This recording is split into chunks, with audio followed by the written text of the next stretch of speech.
And to my right, I have an old friend and a new friend. And of course, we have Dave 22 Plinkster over on the end down here. Not the old one? Nope, I just met you yesterday. And then we have Don Mann from Surviving Man. 22 Plinkster, trick shooter, you guys probably know him. And then, of course, if you haven't heard of Don Mann, Navy SEAL, I'll let him talk a little bit about his background and what he's working on, but Surviving Man television show. And we're out here filming today for both shows. And we're having a great time. We have some stuff we want to give away in today's stream, so please keep watching and comment down below, because with your comment, you're going to win a little souvenir from today's shooting. It took Plinkster a couple tries, but he did something very special, and we're going to give that away. So anyway, guys, thank you for joining me. Thank you for having us out on your range. Oh, not a problem. Glad you guys can make it. And Don, thank you so much for coming out. Oh, you're welcome, Tim. It's been such an eye-opening experience watching you and watching Plinkster shoot. I've never seen some of those shots in my life. I didn't think they were possible. Isn't it crazy? It was a blast to watch. I just tell people I get lucky a lot. That aspirin on top of a balloon, Yeah. I didn't think that was possible. Then you see the puff. Yep. Yeah, it was everything. All the shooting you guys have been doing has been so impressive. It is crazy, isn't it? It is. The last shot we did is what Don is talking about is a aspirin sitting on a balloon that Dave shot off the top of the balloon. And that was a really, really cool shot. We got some really cool footage. And if you guys want to see the whole thing, you're going to have to watch Wild Shots, which is the new show that will premiere in September. But also, Don, with Surviving Man, you're working on some new stuff. What do you got going on? Yep, we are. Surviving Man now is in season 4, Wow. and Surviving Man All Stars is season 4. And we do have some really big news. If I could say it here, it'd be great. All right, guys, let's hear it. Well, we always try to pick really exciting, fantastic hosts, co-hosts. And this next one, we have 2 of the best ever. We have Plinkster and we have you as our co-host. And we're so excited about having you both there. You guys together are just a blast to watch. And we're so excited to have you as our co-host this next season. Well, that's going to be fun. It is going to be You fun. better learn how to shoot. So in case you guys don't know, Dave and I go back a long time. We're OGs in the gun tube world. Yep. And we've known each other for how many years now, Dave? I think counted 13 years we've known each other. 13 years. And I've been here before. We've shot here before. We've had a little competition that Dave sadly lost to me. I did by 1 point. The sun was in my eyes. But we've been doing some shooting out here and having a good time. Don's been doing some shooting. What do you think of the range out here that Plinkster has? You know, I didn't expect that at all. You just walk into the woods and all of a sudden there's, 75 targets out there in that big berm. It's unbelievable. It is crazy. You could spend a month out there. And, I have. yeah, I can tell. Yeah, it's unbelievable. So for the folks that may not know, tell us a little bit about Surviving Man, because guys, this is a really, really cool show. This show is completely different than anything I've ever seen before. And Don, tell us a little bit about the concept of the show, and I think people are really going to get a kick out of this. Well, Bob C. Fell, the owner of American Stories, said to me a few years back, we got to create a TV show. And you can be training people. And I was thinking, yeah, sure. Yeah, let's do that. I didn't think it would ever happen. Bob made it all happen. And the concept was, what it's evolved into is almost a tier 1 selection course. And because what we do in Surviving Man now, the PTs are harder than anything I've seen in SEAL teams or in the military. The PTs, the PRTs, and the shooting, we're getting world-class shooters, guys like at your level, Thank almost you. That's, maybe that's your a level. huge compliment. Ish, level-ish. Well, you can say which world. And also we're putting together these missions with a CIA buddy of mine, putting together these real-world missions. So they're getting hard, brutal PTs. We're diving 140 feet with sharks on some of them. Nope. We've captured people, we've interrogated them, blindfolded them, hoodies and all, but it's real world training, what they would get in a tier 1 operations course.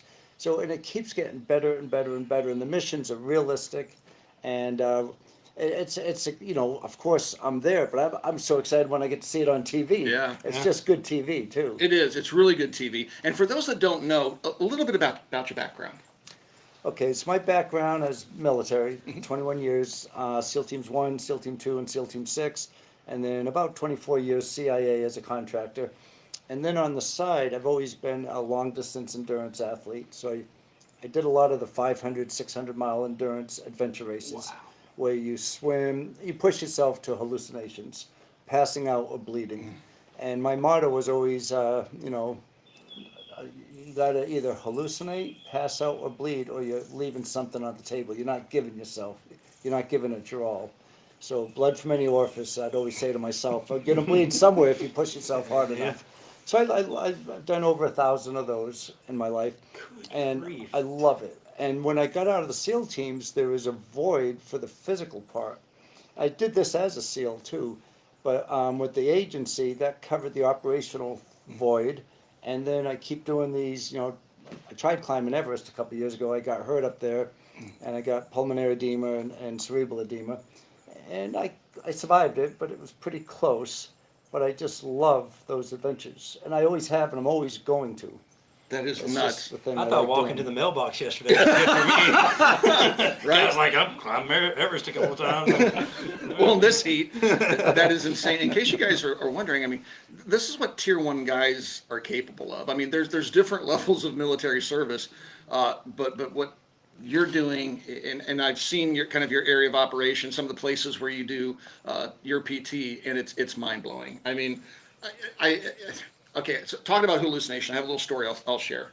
Many years ago, when I was a much younger man, I was on a beach run, and it was just outside of Camp Pendleton, and it was our first beach run, and I don't remember much about it other than I blacked out on the run. Right, I woke up face in the sand, and all right, guys, I'm going to admit to something. It used to be a popular thing back in the 80s. Ever heard of a whippet? You know what a whippet is? Whip it. The dogs.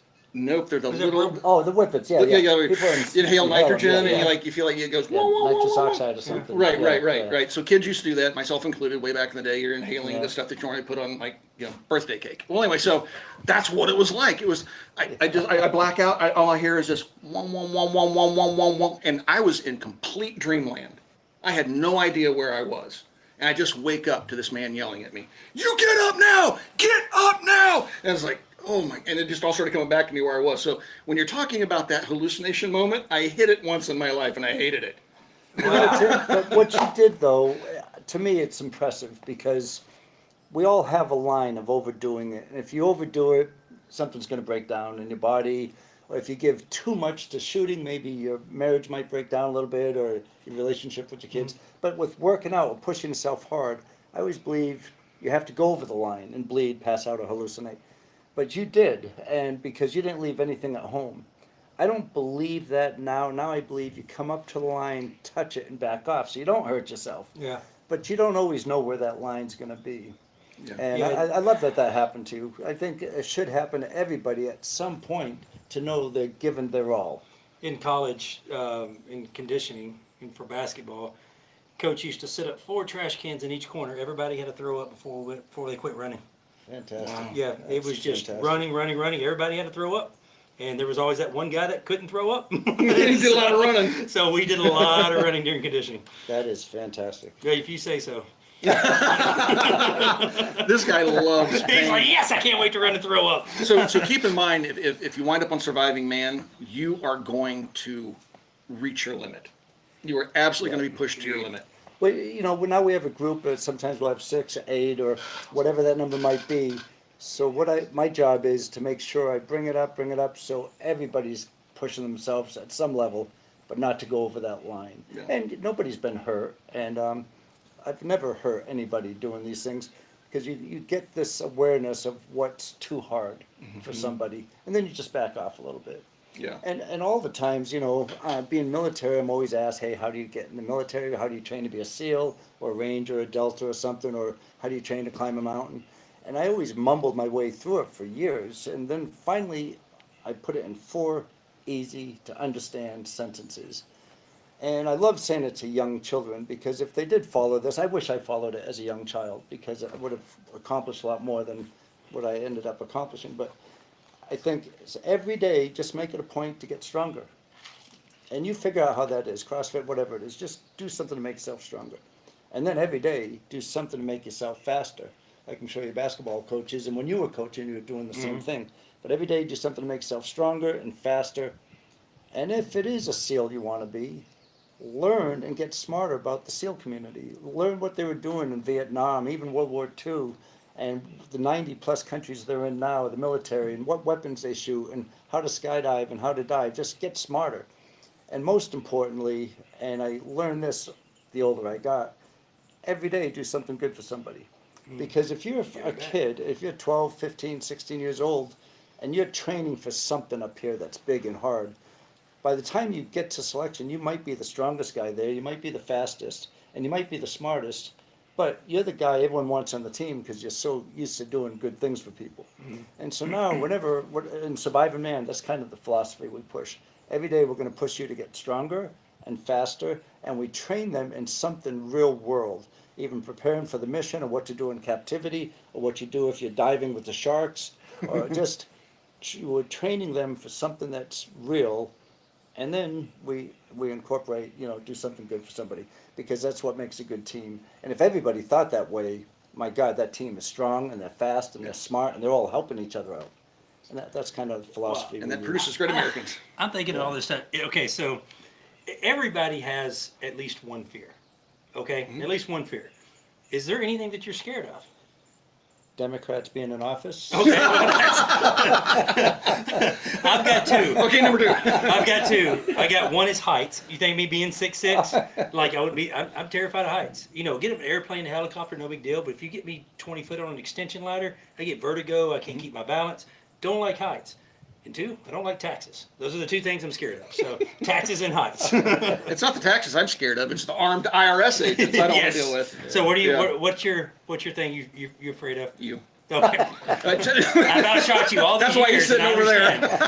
understand. Like you, it's kind of funny because the one thing I'm scared of is heights, but it's very conditional, like you. Yeah. Right. Not afraid to fly. Love helicopters. I love hanging out of helicopters. Yeah. I love rappelling. Yeah. I love scuba diving and cave diving and all that stuff.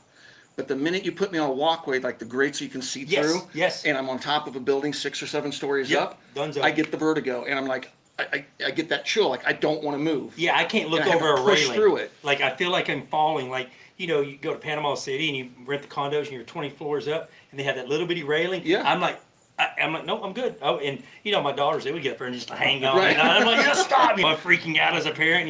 They never fail. It's just in my mind that I don't know what I get the vertigo. Yep. So And what's funny how that changes for me?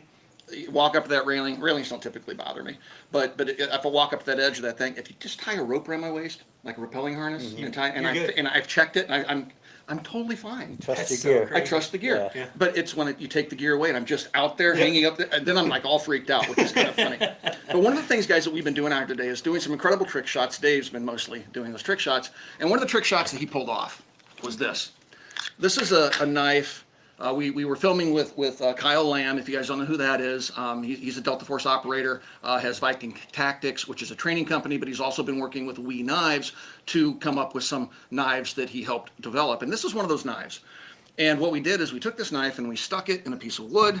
We put 2 balloons on either side of it. And then I shot the knife. Oh, I'm sorry, I guess it's Dave. I got to be honest because there's video. But Dave shot the knife's edge with a 22. He used a SIG P322 handgun, or did you use the Corson? no, I used the Corson. He used the Corson for that one, and he used the Corson pistol, and he hit the edge of the blade and split the balloons. And Dave, and this is what I wanted you guys to comment down below. Dave has a Sharpie here. Yep. He's not literate, so he's just going to put an X on it. But he's going to sign that knife. And what we're going to do is we're going to randomly pick one of the commenters in the comments down below on this video, on this post, and we're just going to randomly pick that person, and you've just won this knife that you will see in Wild Shots. There you go. All right. Thank you, Dave, for doing that, and thank you, Kyle and we, for supplying the knife.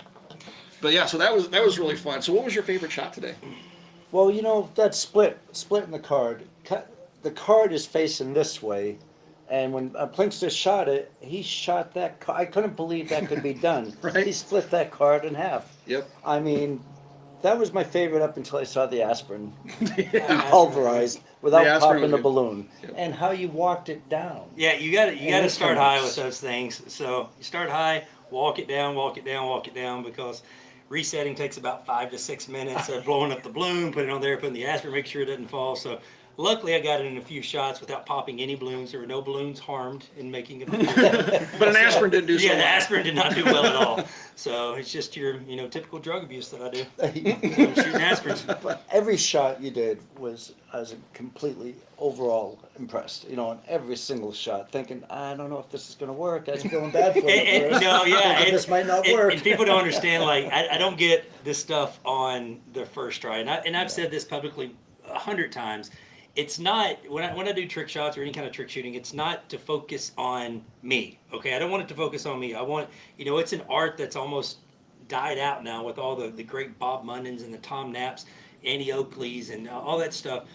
Shout out to Jerry Mitchell, who just Jerry retired. Mitchell, yes, Jerry, and I just want to see if the shot is possible. Okay, just like you mentioned earlier, you want to get stronger, you want to get faster, you want to get smarter. Challenge yourself to do something each and every day. And I don't want to focus around me. I just want, I like to challenge myself because honestly, with my ADHD, shooting paper, shooting still, it gets boring sometimes. Now there is a time to shoot still and there's a time to shoot paper, but when you're doing it 2,500 rounds a week, you want something to challenge yourself because anybody can hit well, because that's Tim. Anybody can hit a steel plate, this big at 10 feet. That's not that challenging. But when you start throwing aspirins and lighting matches with bullets and all the crazy stuff that I've done, no, I don't get it on the first try. Sometimes I do, and you'll see a couple of my older videos. I think one of them is when I shot through a barrel of another 22 barrel so I took a barrel off a pistol, I set it up, I put a piece of cotton, and I took my old Colt Woodsman and I shot through another barrel of a 22. You see the cotton go out, got it on high speed, and I didn't know what to say at the camera. I turned around, I'm like, that was the first shot. Like, usually it takes me a couple of shots to get in the groove and finding that trigger break just right in the sight pattern. And some of my videos I've done it on the first try, and you'll see because there's a hard cut right there because I don't know what to say to the camera because I was just as surprised as anybody. That's an incredible shot, and I remember that shot. Yes, that was really wild. Man, we've done a lot of shots together. We've done some cool stuff. I've been to your place. I haven't been to your new place, but your older place. You're invited. You're all invited. You've invited me 100 times. It's just how it goes, man. Oh, You're I know. Doing this stuff for a living, and but yeah, we've made a lot of videos and shot a lot of rounds downrange. We even had a little competition years ago. Yeah. And we had a little trophy, and you've I had wish other we'd people brought sign that it. trophy out. Oh, we should have brought the trophy out. Maybe I'll post a picture of the trophy for you guys here on X after we get done with our live stream today. But yeah, so this trophy, and it's been handed around. So I came down for our first competition where we were just doing a little friendly shoot off, and he got to set up the course of fire. I did bring one of my own guns I thought would throw you off, which was a Model B Uzi. Yeah. Remember that horrible trigger? Yes, And it was bad. I know how to shoot those types of guns. And so I was using that to my advantage. But so now that trophy's been handed around, signed by a number of different folks. Yeah, It's just kind of a cool story. So usually when I have other YouTubers, quote unquote, that are in the firearms industry, we come make videos together. Before they leave, they gotta sign the trophy that you brought down. So there's some pretty cool names on there, and some not really cool names, like yours. But so boy, I didn't see that coming. yeah, I didn't. I tried to set the joke up good, man. I don't know how it worked No, out. you suck at jokes. But yeah, we've like I'm thinking when we started YouTube, so it was you started a little bit before I did, but there was Hickok, Yeah. there was Iraq Veteran, there was James Yeager, and there was Nothing fancy, Such. Nothing fancy Such. It was FPS Russia. Oh yeah, FPS Russia. FPS Russia, and it was, and we're all friends, Mm-hmm. and people were like, "Do you know him?" I'm like, "Yeah, he's on my speed dial, But like, why don't you do more video? I'm like, we're too busy making videos here, like you know how it works, with family and everything else, and you look back and some of them are still making videos, some of them are gone. Demolition Matt just retired. Yeah, We love you, Matt. Yes, we do love you, and wished I could have been there, but I had I had this. Yeah, we were doing surviving. Yeah. Or not surviving, This, I had something. Well, No, I was on my honeymoon. That's what I was in the Bahamas on my Oh, he honeymoon. just married his sister, folks. Congratulate him. I forgot to mention that. But yeah, it's kind of wild looking back, and every once in a while, like an old video recommendation will pop up and I'm like, holy cow! I remember when you put the video out, or Eric or Greg, because back in the day, we all watched each other's stuff constantly. I was just all watching gun stuff, and now doing it professionally now for 11 years, I hardly watch any firearm content online. I still follow everybody, and I watch when they pop up, but it's like a plumber always has a leaky faucet at their house. Yep. And because he doesn't want to work on other people's stuff and then come home and work on his stuff, and it's like, all right, I just want to chill out from guns for a little while. I want to watch disc golf or funny cat videos or something like that, you know, online. And but it's kind of cool to see this whole thing evolve. And you know, there wasn't internet around 30 years ago or 20. You know, we're kind of like. Now, I wouldn't say the goats, but we're the OGs Been around for a long time. of doing Yeah, this yeah. in the firearm community. So So I have to ask, because one thing that we do in the YouTube community, and maybe it's a little different in the television community, I'm kind of new to the whole TV thing.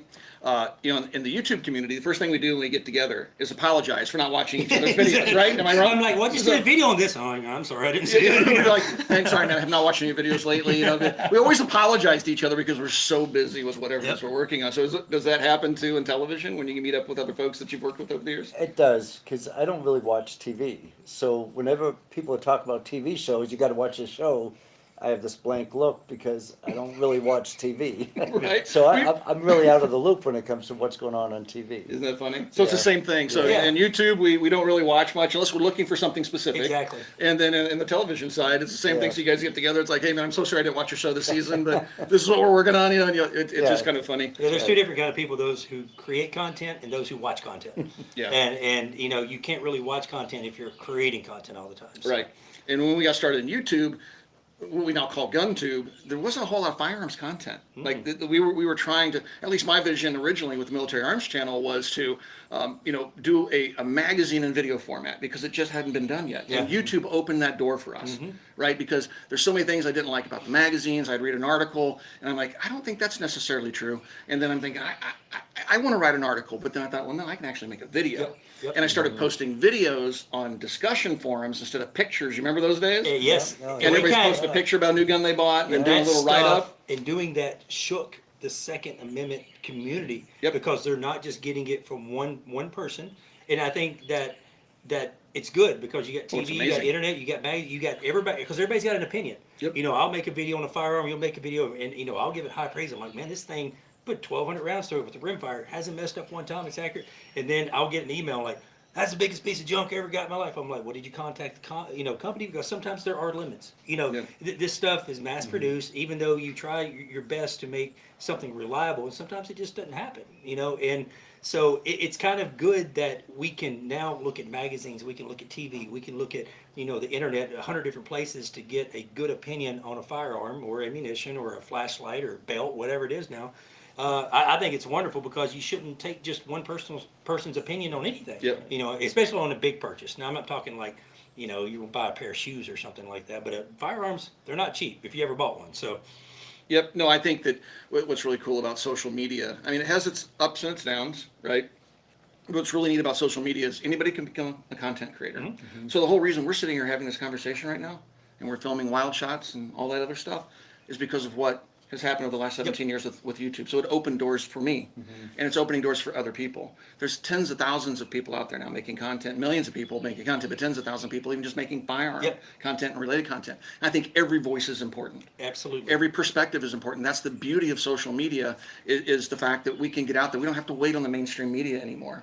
You know, when the mainstream media is out there telling us lies, I swear I get faster news off X than I do off Fox, CNN, MSDNC, Yep. all those. You know. I stopped watching mainstream news from any network about 6 years ago.